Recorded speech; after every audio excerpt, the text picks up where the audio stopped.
यहाँ पर इतने सारे महाराज साहब है और उनकी मस्ती, उनकी प्रसन्नता, उनका आनंद और उनकी खुशी। रे मन मस्त सदा दिल रहना, आन पड़े सो सहना, कंबल कोई दिन अंबर, कोई दिन यूं ही सोना, और कोई दिन खाट पलंग बिछाया, कोई दिन धूल बिछोना, रे मन मस्त सदा दिल रहना। ऐसा भी होता है, हमने खुद ने फील किया है। ओमकार सूर्य आराधना भवन वेसू में चातुर्मास किया, भव्य उपाश्रय, कोई कमी नहीं, ऐसी भी जगह आती है।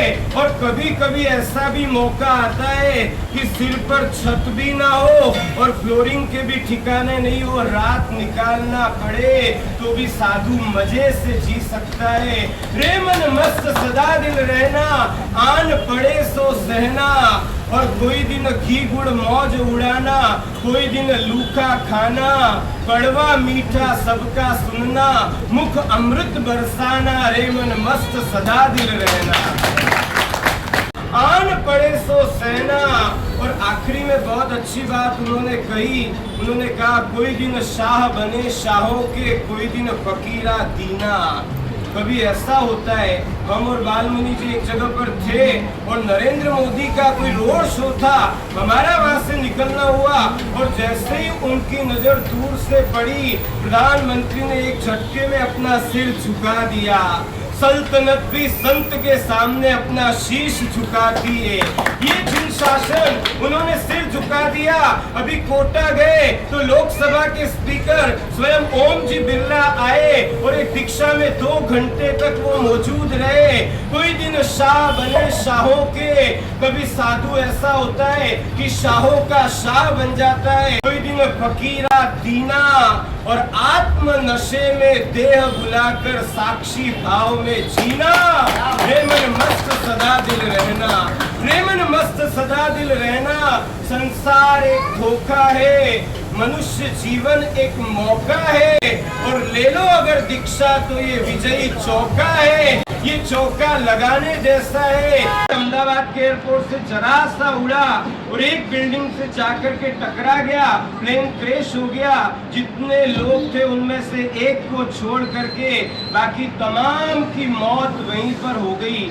हमारे विजय जी रूपाणी जो मुख्यमंत्री रह चुके, उनकी भी मौत हुई कि हमको जो लगता है वो होता नहीं है और जो होता है वो लगता नहीं है। संसार एक बहुत बड़ा इल्यूजन है, एक बहुत बड़ी भ्रमणा है, और इस भ्रमणा में से जो जितना जल्दी बाहर आ जाए वो उतना समझदार माना जाता है, और जो इसी चक्कर में रहता है वो उतना ज्यादा मूर्ख माना जाता है। हम ये मानते हैं कि बहुत सारी सुविधाएं और बहुत सारी सामग्री, उसी में आनंद है, लेकिन ऐसा है नहीं। आप देख लो, क्योंकि मुमुक्षु आत्मा ये चाहते हैं कि मुझे जीना तो है लेकिन किसी को मार करके नहीं जीना है, मुझे जीतना तो है लेकिन किसी को हरा करके नहीं जीतना है, मुझे मुस्कुराना तो है लेकिन किसी को रुला करके मुस्कुराना नहीं है, मुझे रोशनी तो चाहिए लेकिन किसी के घर में अंधेरा नहीं करना है, और मुझे ऊंचाइयों तक पहुंचना तो है लेकिन किसी को मैं नीचे नहीं गिराना चाहता। और इसलिए परमात्मा द्वारा बताए गए संयम मार्ग को स्वीकार करता है। और देखो तो सही, बेटी की पुण्याई कैसी, इनके परिवार की पुण्याई कैसी। भले परिवार की आंखें नम है, दिखाई दे रहा है, आंसू आ रहे होंगे कि हमारा कलेजे का टुकड़ा अब ये भगवान के चरणों में जा रहा है, लेकिन मंदिर में फूल चढ़ाने वाले तो बहुत मिलेंगे। धन्य है वो माँ बाप जो शासन को अपना कलेजे का टुकड़ा चढ़ाते हैं। ये परिवार सत्यनाथ के पात्र है। और ये बेटी की पुण्याई आप देखो, आज इनका मुहूर्त निकल रहा है। इतने तो साध्वी जी भगवंत हैं और इतने साधु भगवंत हैं, और लगभग 12-13 आचार्य भगवंत यहाँ पर विराजमान है। आशिक का जनाजा निकले तो जरा जम के निकले। अरे कर्म को भगाने और अनुमोदना करने के लिए बैठे हो तो एक बार जोरदार अनुमोदना करके।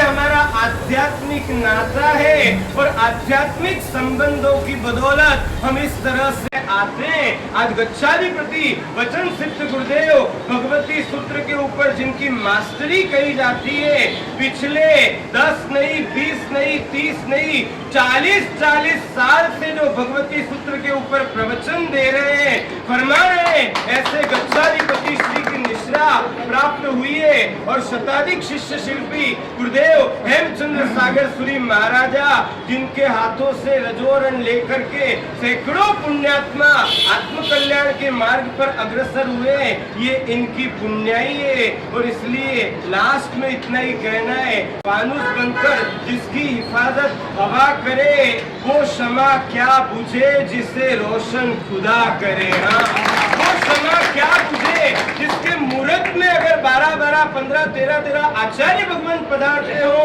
और सैकड़ों साधु साध्वी जी भगवान पधारते हो, वो तो बेटी यूं ही निहाल हो गई है और उसका सारा मार्ग निष्कंटक निर्विघ्न हो जाएगा। उसका संकेत यहाँ से दिखाई देता है। तो भाग्यशालियों, देवांशी को तो मुहूर्त प्रदान हो रहा है, आपको क्या प्रदान हो रहा है? कुछ आपको भी तो दे हम, हाँ, कुछ आप भी लीजिए और आप इस इल्यूजन में से बाहर आइए। संसार में नहीं, वास्तविक आनंद आत्मा के भीतर है। उस वहां तक पहुंचने के, उस कंक्लूजन तक पहुंच करके कदम आगे बढ़ने का प्रयत्न आप करेंगे तो आज आपका हमारा सभी का मिलना सार्थक होगा।